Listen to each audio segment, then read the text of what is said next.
Assalamualaikum warahmatullahi warahmatullahi wabarakatuh. Alhamdulillahi rabbil alamin. Wassalatu wassalamu ala ashrafil anbiya'i wal mursalin. Sayyidina wa nabiyina maulana Muhammadin bil qasim al amin wa ala alihi wa sahbihi ajma'in.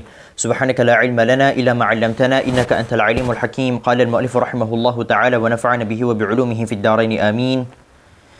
Faslun fi arkanil khutbatain. Fasal dalam pembahasan mengenai rukun-rukun dua khutbah. Sebagaimana yang sempat kita bahas, salah satu di antara syarat sahnya Jumat yang dilakukan oleh seorang muslim yang terakhir adalah wa ayyataqaddamaha khutbatani, dan salat Jumat itu harus didahului oleh dua perkara, yaitu dua khutbah.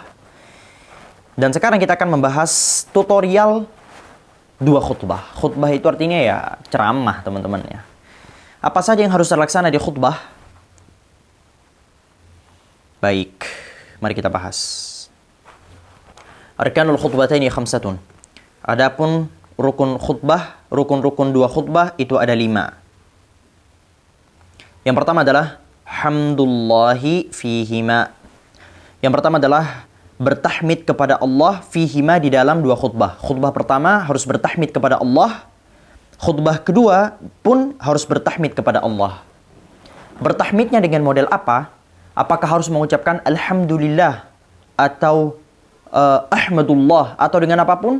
Jawabannya dengan apapun, dan tidak ada satu sigat khusus, tidak ada satu lafaz khusus selama dia bertahmid. Selama dia bahasa hamdalahnya tadi itu masih mushtaq, masih berasal dari ha, mim, dal. Boleh dengan alhamdulillah atau ahmadullah atau nahmadullah atau anhamidun lillah atau nahnu hamiduna lillah dan sebagainya. Selama berasal dari ha, mim, dal. Artinya memuji Allah. Kalau kita memuji Allah tapi di luar daripada asal muasal hamidah tadi itu, apakah boleh? Jawabannya tidak boleh. Seperti as-sana atau asyukur, itu semuanya kan asyukrulillah dan sebagainya. Itu kan sebenarnya artinya sama, kurang lebih mirip-mirip, tapi tidak boleh. Kami sebutkan tadi hamdullahi, bertahmid kepada Allah di khutbah pertama dan khutbah kedua. Kemudian wassalatu ala nabi sallallahu alaihi wasallam fihima, dan bersalawat kepada Nabi sallallahu alaihi wasallam fihima, di dalam dua khutbah, khutbah pertama dan khutbah kedua. Lagi-lagi, apakah harus banget menggunakan Allahumma salli ala Muhammad? Salli, jawabannya yes. Semua harus berasal dari salli atau salla atau as-salatu, yang berasal dari kata salawat, yang biasa teman-teman lihat, bukan berasal dari kata salawat. Maksud kami yang masih satu akar kata dengan salawat atau salah atau salla atau salli, yang berasal dari huruf itu sad, lam, ya. Adapun selain dari itu seperti apa ya? Assalamu ala Rasulillah, salamullahi ala Rasulillah, itu kurang. Itu belum cukup. Sedangkan di sini kan bersalawat kepada Nabi. Nah, perihal nama-nama Nabi ini bebas, karena Rasulullah itu kan punya nama banyak. Salah satu di antara nama Rasulullah itu Qadamu Sidqin. Qadam Sidik. Qadamu Sidqin, bukannya Qadamu Sidqin. Kemudian Hashir. Kemudian Rasulullah. Kemudian apa lagi? Dan dengan berbagai macam nama-nama Nabi Muhammad SAW. Sehingga apabila kita mengucapkan Allahumma salli ala Hashir atau Allahumma salli ala Muhammad, itu bebas. Allahumma salli ala Ahmad. Allahumma salli ala Qadami Sidqin. Allahumma salli ala siapapun itu, apapun nama, yang semuanya itu merupakan nama Rasulullah sallallahu alaihi wasallam. Kemudian wal wasiyatu bittaqwa fihima, dan berwasiat bertakwa fihima, di dalam dua khutbah.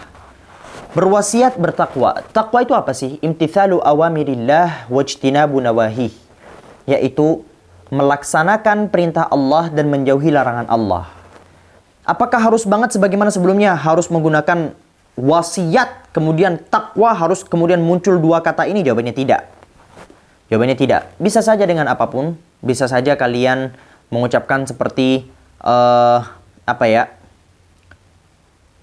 Khafullah wa ati'uh. Takutlah kalian kepada Allah dan taatlah kalian kepada Allah. Atau dengan bahasa apapun yang mengandung bahasa seperti tadi itu.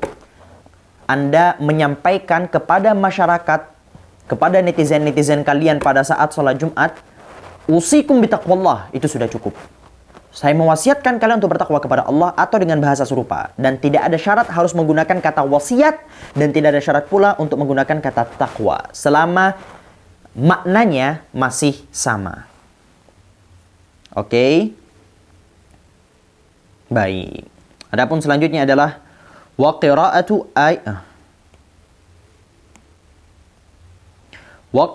ayatin minal Qur'ani fi ihdahuma. Dan membaca satu ayat. Di sini para ulama berbeda pendapat apakah harus satu ayat full atau cukup sebagian ayat, tapi nggak perlu kita bahas di sini. Kami menganjurkan untuk menyelesaikan satu ayat penuh untuk keluar dari khilaf para ulama. Kemudian minal Qur'ani, dari Al-Qur'an. Jadi mengeluarkan satu ayat dari Al-Qur'an fi ihdahuma, pada salah satu di antara dua khutbah. Boleh di khutbah pertama, boleh juga di khutbah kedua, bebas. Cuman yang lebih baik adalah di akhir khutbah pertama. Di akhir khutbah pertama. Ayat ini ada dua syarat. Syarat yang pertama, ayatnya harus bisa kasih paham. Bisa kasih paham. Kalau semisal ayatnya tidak bisa kasih paham, maka tidak diperkenankan. Contohnya apa? Allah Subhanahu wa taala berfirman dalam Al-Qur'an, "Tsumma nazar." Kemudian dia melihat. Apa? Lihat apa? Apa ini maksud? Kan nggak bisa memberi pemahaman. Namun ketika ayatnya bisa memberi pemahaman, contohnya adalah Qul ya ibadiyalladzina asrafu ala anfusihim la taqnatu min rahmatillah, sampai akhir ayat. Atau kemudian Iqra bismi rabbikal ladzi khalaq, dan sebagainya. Intinya ayatnya itu harus bisa kasih paham. Kemudian syarat kedua adalah ayatnya belum dinasakh.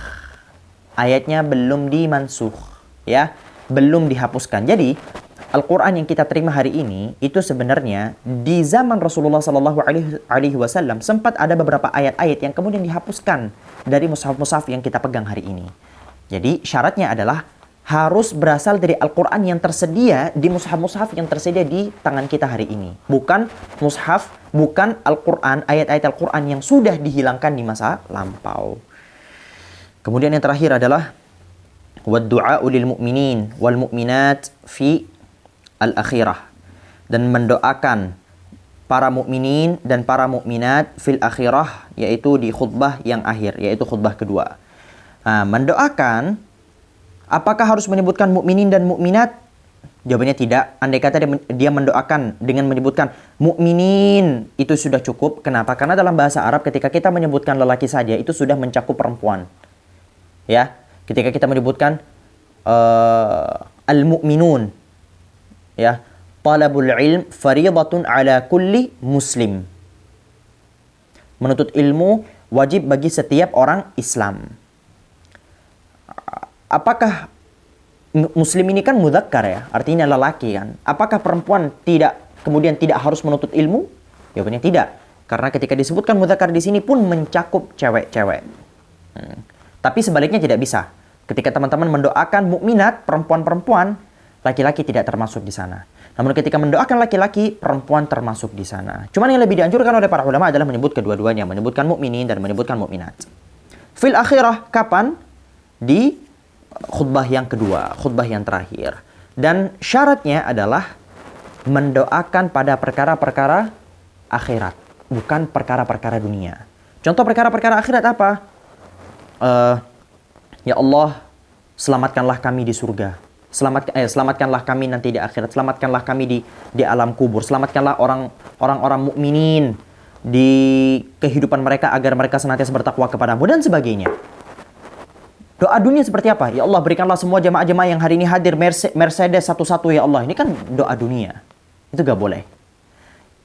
Kecuali doa dunia yang nanti efeknya itu ke akhirat. Seperti, ya Allah, lunaskanlah hutang-hutang seluruh umat mukminin dan mukminat. Kenapa? Karena hutang ini memang adalah permintaan dunia kan, tapi dia ada hubungan yang besar dengan akhirat. Orang itu kalau gak bayar hutang, nanti di akhirat bisa saja ada problem besar, di mana mati syahid pun belum cukup untuk melunasi hutangnya.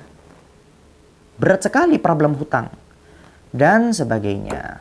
Kalau ternyata dia tidak hafal doa akhirat, maka boleh doa dunia. Itu dalam kondisi yang darurat saja. Tapi kalau misal dia bisa berdoa akhirat, ya, maka dia harus mendoakan dengan doa akhirat. Dan salah satu syaratnya ya harus menggunakan bahasa Arab tadi itu. Nanti insyaallah episode selanjutnya kita akan bahas. Barakallahu fikum. Hadza wallahu subhanahu wa ta'ala al-bisawab. Subhanakallahumma bihamdika asyhadu an la ilaha illa anta astaghfiruka wa atubu ilaik. Wassalamu alaikum warahmatullahi wabarakatuh. Bye bye.